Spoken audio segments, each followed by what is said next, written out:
సరదాగా కాసేపు మాట్లాడేసుకుందామా? ఊరిమిరపకాయలు ఎంతమందికి తెలుసండి? నాకైతే ఊరిమిరపకాయ చిన్నప్పటి నుంచి తెలుసు. మేము పప్పులో ఎక్కువగా తింటా ఉంటాం. పప్పు కూడా మేము ఎక్కువ చేసుకుంటా ఉంటాం. అందుకని మాకు ఊరిమిరపకాయ బాగా సేల్ అయిపోతుంది. సో, అలా చేద్దామని చెప్పేసేసి ఓ రోజు మీకు ప్రాసెస్ చూపిద్దాంలే అని తీసుకొచ్చానండి ఊరిమిరపకాయ ఎలా తయారు చేయాలా అని. బయట నుంచి అయితే పచ్చిమిరపకాయలు కొనేసుకున్నాం. కొనేసుకున్న పచ్చిమిరపకాయలకి తొడియాలైతే తీసేసాం.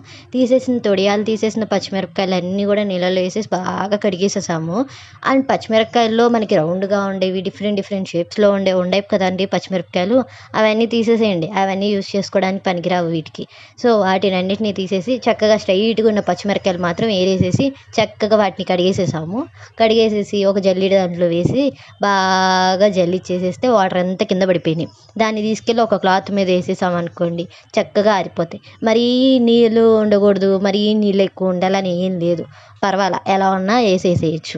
దాన్ని చక్కగా అలా దాని మీద ఏదో ఒక క్లాత్ తీసుకొని ఆ క్లాత్ మీద ఏసేసుకొని, ఆ క్లాత్ మీద ఏసేసుకున్న తర్వాత ఒక్కొక్కటి పచ్చిమిరపకాయ తీసుకొని చక్కగా హోల్ పెట్టేసేయండి. హోల్ ఎందుకు పెడతారో తెలుసా అండి? మనం మజ్జిగలో కదా నానేసేది. సో, ఆ మజ్జిగంతా పచ్చిమిరపకాయ పీల్చుకోవాలి కదండీ! అందుకని హోల్ పెడతాం మనం.